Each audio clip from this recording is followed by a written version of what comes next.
Hi friends, welcome back to Jyothika home and beauty Telugu channel. వచ్చేసి అయితే 4th class కి సంబంధించిన బిట్స్ అయితే practice bits important total 4th class మొత్తం ఇంపార్టెంట్ బిట్స్ అయితే చూద్దాము। 4th క్లాస్ కి సంబంధించిన లెసన్స్ లోంచి అన్ని బిట్స్ అయితే ఇప్పుడైతే ఇక్కడ కవర్ అయిపోతాయి। మీరు ఒకసారి వీడియో గనుక చూసి చెక్ చేసుకుని ఎగ్జామ్ హాల్ కి వెళ్తే గనుక మీరు ఎగ్జామ్ అనేది చాలా మంచిగా పర్ఫెక్ట్ గా రాయొచ్చు। ఇప్పుడు వచ్చేసి ఇది టీఎస్ టెట్ అండ్ డిఎస్సి కి సంబంధించిన ఇంపార్టెంట్ బిట్స్ అన్నమాట। ఫస్ట్ వన్ వచ్చేసి తెలుగు కవితను దేశీ పదముల బాట పట్టించిన తెలంగాణ కవి। తెలుగు కవితను దేశీ పదముల బాట పట్టించిన తెలంగాణ కవి ఆన్సర్ వచ్చేసి పాల్కురికి। ఆన్సర్ వచ్చేసి పాల్కురికి। ఆన్సర్స్ ఎవరికైనా తెలిస్తే గనక నాకు కామెంట్స్లో షేర్ చేయండి।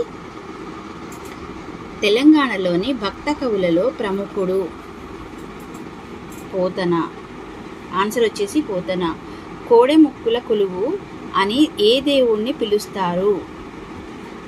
వేములవాడ రాజన్న। కోడెముక్కుల కవి అనేది కొలువు, కోడెముక్కుల కొలువు అనేది వేములవాడ రాజన్నని పిలుస్తారన్నమాట। నెక్స్ట్ వన్ వచ్చేసి తెలంగాణలో అతిపెద్ద చర్చి ఎక్కడ ఉంది? మెదక్లో ఉంది। తెలంగాణలో అతిపెద్ద చర్చి మెదక్లో ఉంది। నెక్స్ట్ వన్ వచ్చేసి ఆదివాసుల పోరాట యోధుడి పేరు?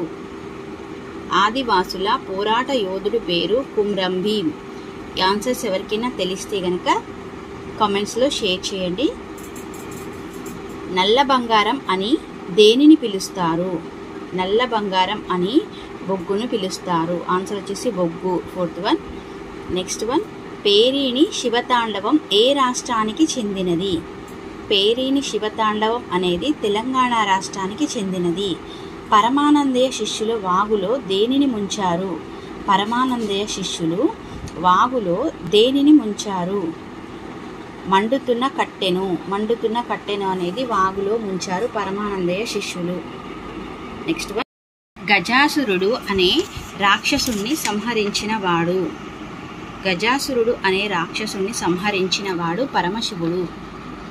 ఆన్సర్ వచ్చేసి థర్డ్ వన్। పార్వతి వినాయకుణ్ణి ఏ పిండితో తయారు చేసింది? పార్వతి వినాయకుణ్ణి నలుగు పిండితో వినాయకుణ్ణి తయారు చేసింది। నెక్స్ట్ వన్ ముద్గల పురాణం ప్రకారం వినాయకుడిని ఎన్ని రూపాలలో పూజిస్తారు?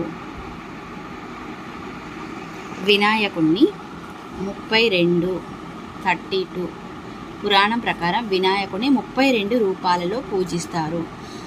12th వన్ వినాయక చవితిని సాంఘిక సంబరంగా దేశంలో ఏ సంవత్సరంలో నిర్వహించారు? ఏ సంవత్సరంలో నిర్వహించారు? 12th వన్ ఫస్ట్ వన్ అండి 1892 1892 సంవత్సరంలో సాంఘిక సంబరంగా దేశంలో ఏ సంవత్సరంలో అంటే 1892లో। నెక్స్ట్ వన్ జాతీయ సమైక్యతకు నిదర్శనం అయిన పండుగ ఏది? జాతీయ సమైక్యతకు నిదర్శనం అయిన పండుగ వినాయక చవితి। ఆన్సర్ వచ్చేసి వినాయక చవితి। హలము అనగా నాగలి। హలము అనగా నాగలి। చైతన్య స్రవంతి గేయాలు రాసినవాడు? చైతన్య స్రవంతి గేయాలు రాసినవాడు రావెళ్ళ వెంకటరామారావు। ఆన్సర్స్ ఎవరికైనా తెలిస్తే కనుక కామెంట్స్లో షేర్ చేయండి। ఛానల్ ఎవరైనా ఫస్ట్ టైం విజిట్ చేస్తున్నట్లయితే కనుక ప్లీజ్ సబ్స్క్రైబ్ చేసుకోండి। 16th వన్ ముస్లింలు తన సంపదలపై ఒక లెక్క ప్రకారం ఇచ్చే దాన ధర్మాలను ఏమంటారు? జకాత్ అంటారు। నెక్స్ట్ వన్ ఈసురోమని మనుషులంటే దేశమేగతి బాగుపడునోయ్ అన్నవాడు అన్న కవి ఎవరు అంటే గురజాడ। ఏమని అన్నారు? ఈసురోమని మనుషులంటే దేశమేగతి బాగుపడునోయ్ అన్నవాడు గురజాడ। తెలంగాణ రాష్ట్ర చిహ్నం ఏ ఆకారంలో ఉంటుంది? వృత్తాకారంలో ఉంటుంది రాష్ట్ర చిహ్నం। నెక్స్ట్ వన్ కాకతీయుల కేళి పేరని శివతాండవంగా చూసినవాడు Nataraja Ramakrishna. Next one 20th one పల్లె అందాలను బొమ్మ రూపంలో చిత్రించిన ప్రముఖ చిత్రకారుడు? పల్లె అందాలను బొమ్మ రూపంలో చిత్రించిన ప్రముఖ చిత్రకారుడు Kapu Rajaiah. First one is the right answer. Next one, ప్రముఖ ఒగ్గు కథ కళాకారుడు ఎవరు? ఒగ్గు కథ కళాకారుడు మిద్దె రాములు. ఒగ్గు కథ కళాకారుడు మిద్దె రాములు. ఒగ్గు మిద్దె.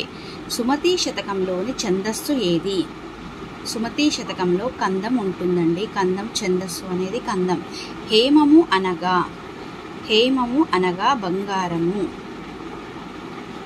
హేమము బంగారము. 24th వన్, తెలివాహ నది అని ఏ నదిని పిలుస్తారు? తెలివాహ నది అని గోదావరి నదిని పిలుస్తారు. గోదావరి. తెలివాహ నది గోదావరి. బాసర పుణ్యక్షేత్రం ఏ నదీ తీరంలో ఉంది? బాసర పుణ్యక్షేత్రం గోదావరి నది తీరంలో ఉంది. బాసరలోని సరస్వతీదేవిని ప్రతిష్ఠించినవాడు వ్యాసుడు. నెక్స్ట్ వన్, భూషణ వికాస శ్రీ ధర్మపుర నివాస దుష్ట సంహార నరసింహ దురిత దూర అనే మకుటంలో నరసింహ శతకం రాసినవాడు శేషప్ప కవి. నెక్స్ట్ వన్, కరీంనగర్ ఆదిలాబాద్ జిల్లాలను కలిపే వంతెన ఏది? రాయపట్నం. కరీంనగర్ అండ్ ఆదిలాబాద్ జిల్లాలను కలిపే వంతెన రాయపట్నం. హాలుడు 700 కథలలో ప్రాకృతిక భాషలో రాసిన గ్రంథం పేరు? రాసిన గ్రంథం ఏది? గాథా సప్తశతి. హాలుడు 700 కథలలో ప్రాకృత భాషలో రాసిన గ్రంథం Gatha Saptashati. Next one, 30th one, భారతదేశంలో తాను చూసిన గొప్ప కోటల గోడల నగరంలో కోటిలింగాలు ఒకటి అని ఇండికా గ్రంథంలో పేర్కొన్నవాడు మెగస్తనీస్. మెగస్తనీస్. నెక్స్ట్ వన్, మందని పూర్వనామం ఏమిటి? మందని పూర్వనామం 1 and 2. అంటే మందని పూర్వనామం Mantrakutam and Mantrapuri. Mantrakutam, Mantrapuri. Next one, 32. ఒకే పానపట్టపై 2 శివలింగాలు ఎక్కడ గలవు? ఒకే పానపట్టంపై 2 శివలింగాలు ఎక్కడ గలవు? కాళేశ్వరం. ఆన్సర్ వచ్చేసి కాళేశ్వరం. సమ్మక్క సారక్కలు జన్మించిన జిల్లా ఏది? సమ్మక్క సారక్కలు జన్మించిన జిల్లా వరంగల్. అడవుల జిల్లా అని దేనిని పిలుస్తారు? అడవుల జిల్లా అని దేనిని పిలుస్తారు? ఖమ్మం. నెక్స్ట్ వన్, ఎలుక విందు పాఠ్యభాగం రాసిన వారు ఎవరు? ఎలుక విందు పాఠ్యభాగం రాసిన వారు దాశరథి. కంసుడి చెల్లెలు ఎవరు? ఆన్సర్ వచ్చేసి దేవకి. కంసుడి చెల్లెలు దేవకి. వసుదేవుని 2వ భార్య ఎవరు? వసుదేవుని 2వ భార్య రోహిణి. శ్రీకృష్ణుడికి పాలు ఇచ్చి చంపాలనుకున్న రాక్షసి ఎవరు? శ్రీకృష్ణుడికి పాలు ఇచ్చి చంపాలనుకున్న రాక్షసి పేరు పూతన. కాకి రూపంలో వచ్చి కృష్ణుని చంపబోయిన వాడు? కాకి రూపంలో వచ్చి కృష్ణుని చంపబోయినవాడు కాకాసురుడు. కాకి కాక. రాములమ్మ తల్లి ఒక్కొక్క గుర్రం బొమ్మ ఎంత అని చెప్పింది? రాములమ్మ తల్లి ఒక్కొక్క గుర్రం ఎంత అని చెప్పింది? 100 రూపాయలు. మాటల ప్రయాణం పాఠ్యభాగంలో ఉత్తరం మొదట ఎవరు రాశారు? మేరీ. పిన్ కోడ్లో చివరి 3 అంకెలు దేనిని సూచిస్తాయి? తపాలా కార్యాలయం. ఆన్సర్స్ ఎవరికైనా తెలిస్తే కనుక నాకు కామెంట్స్లో షేర్ చేయండి. 43. మాటల ప్రయాణం పాఠ్యభాగంలో పోస్ట్ మ్యాన్ ఎవరు? ఇక్బాల్. పోస్ట్ మ్యాన్ వచ్చేసి Iqbal. Iqbal is the right answer. Next one, ప్రపంచంలోనే పెద్ద తపాలా వ్యవస్థ గల దేశం? ప్రపంచంలోనే పెద్ద తపాలా వ్యవస్థ గల దేశం భారతదేశం. తపాలా సేవలను వివరిస్తూ డేవిడ్ తన మిత్రుడైన ఎవరికి ఉత్తరం రాశాడు? రోహిత్. వినాయకుని వాహనమైన ఎలుక పేరు? వినాయకుని వాహనమైన ఎలుక పేరు అనింద్యుడు. దేశమును ప్రేమించుమన్నా మంచి అన్నది పెంచుమన్నా గేయాన్ని రాసిన వారు ఎవరు? గురజాడ. దేశమంటే మట్టి కాదోయ్ దేశమంటే మనుషులే అన్నవాడు గురజాడ. 49. సుమతి శతకాన్ని రాసినవాడు. సుమతి శతకము బద్దెన. నెక్స్ట్ వన్, గోదావరి తెలంగాణ 7 పాయలుగా ఎక్కడ చీలుతుంది? గోదావరి తెలంగాణలో 7 పాయలుగా ఎక్కడ చీలుతుంది? బాదనకుర్తి. ఇవేనండి ఈరోజు ఇంపార్టెంట్ బిట్స్ అయితే 4th క్లాస్కి సంబంధించిన టోటల్ బిట్స్ అయితే ఇంపార్టెంట్ బిట్స్ అండి. ఇవి ఒకసారి చెక్ చేసుకోండి. ఈ ఛానల్ ఎవరైనా ఫస్ట్ టైం విజిట్ చేస్తున్నట్లయితే కనుక ప్లీజ్ సబ్స్క్రైబ్ చేసుకోండి. Thanks for watching.